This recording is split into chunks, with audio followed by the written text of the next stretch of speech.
Let's keep going with these properties. Consider the following. If I have x squared to the third power, You multiply the exponents. why do you multiply the exponents? It is in parentheses.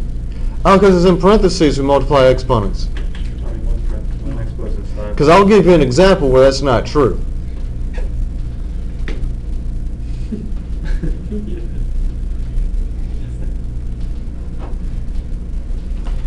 Understand what this means. This means that you have that base of x squared.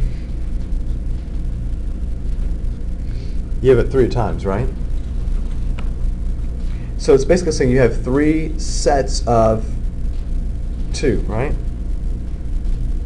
Now if I did the properties that I already know, that I've already talked about, 2 plus 2 plus 2, right? When you keep adding the same number over and over, that leads us to what operation? Multiplication. If you keep going 2 plus 2 plus 2 plus 2, you just multiply, right? Now sadly, some of you forgot how to multiply, and so if I were to say what's 4 times 7, you guys say, okay, let's see, I've got 4, 8, 12, 16, 20. Why? We shouldn't be doing that. That's something we should have memorized.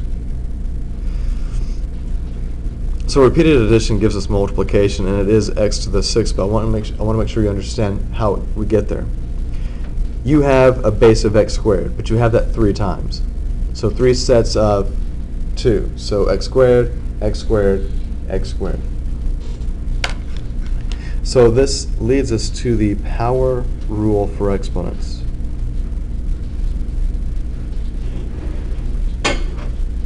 Okay.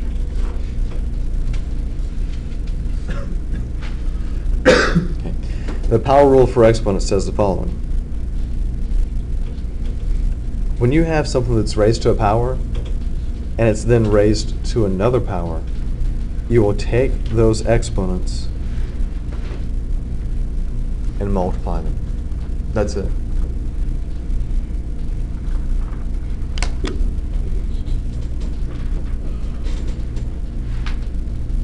So, for example, I say a to the 7th power, and that guy's raised to the 8th. What do you think we do here?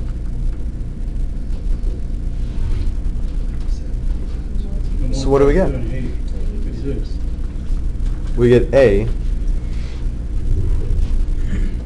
to the 56th power, right? Because understand what this is saying. This says you have a to the 7th. You have 7 factors of a, right? How many times will you have 7 factors of a? You're going to have 8, right? So you're going to have 8 sets of 7. And we know that when we say 8 sets of 7 or 8 groups of 7, that means 8 times 7, which is 56. Do you all agree? Okay. What if I have x to the negative 4th raised to the positive 6th power?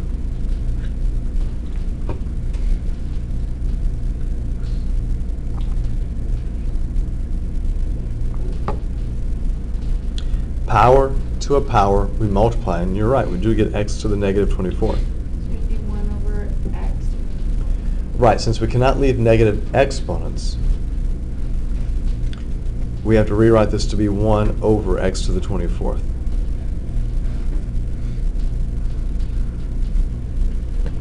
Just like that.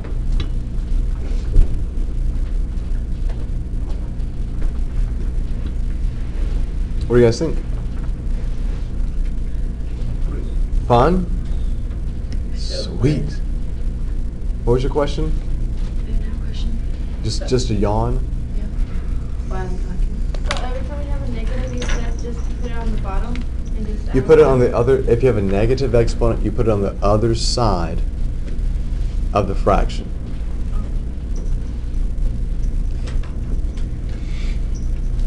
Now what if I have 2 to the negative 4th?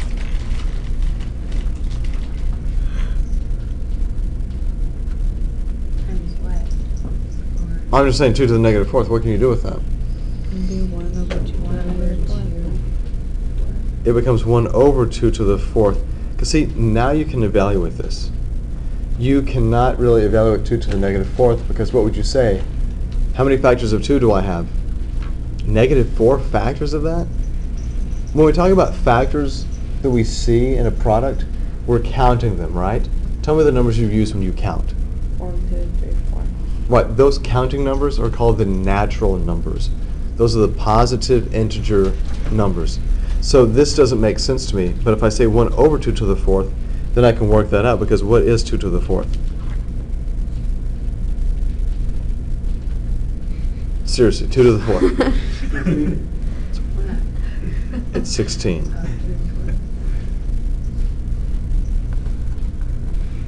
Please don't make me LOL right now. I don't think I can handle it. If I were playing a door again. What? If I were playing a door again. Oh, yes. Oh, goodness, I just, I don't even know. Yes, this was the topic of negative exponents. What's 2 to the negative 5th? How would you rewrite that?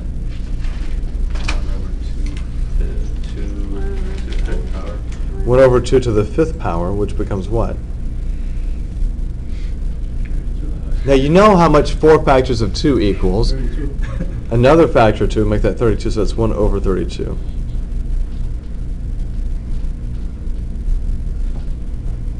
Right? Yes. Let's see what's in our backpack. Say backpack. Ooh. Rescue pack. Coming to the rescue.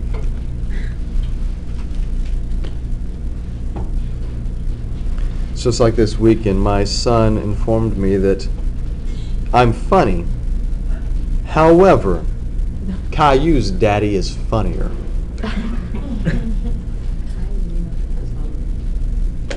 Huh?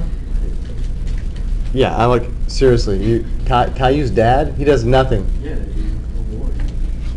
Evidently that's funny. So if I have negative 2 to the negative 5th,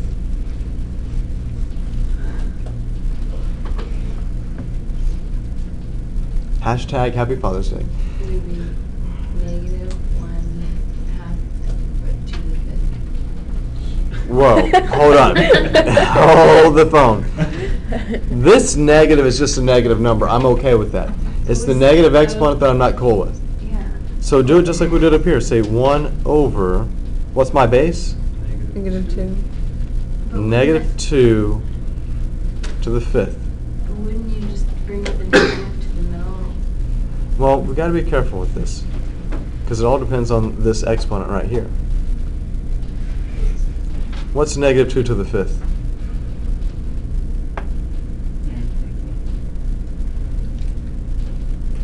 It's negative 32. Do you all agree? But I said I can't have negatives. Didn't I say I couldn't have negatives? No, I didn't say that. It's the exponent. I can't have negative exponents. Aha. Aha. So, is the negative number okay? Is it an exponent here? No. But I really don't like the negative kicking it in the denominator, right? So how can I rewrite that? Now, hold on, Killer, before you start saying, that's what I said. Yeah, you did say bring the negative out. You did. But, Mariah, if this had been a 4, you could not have brought the negative out. So I guess what you were doing, you were looking ahead saying an odd number of negative factors would give me a negative. Okay. We just have to always be careful, though, and pay attention to the negatives and the exponents that are there with it as well. Any questions about that guy?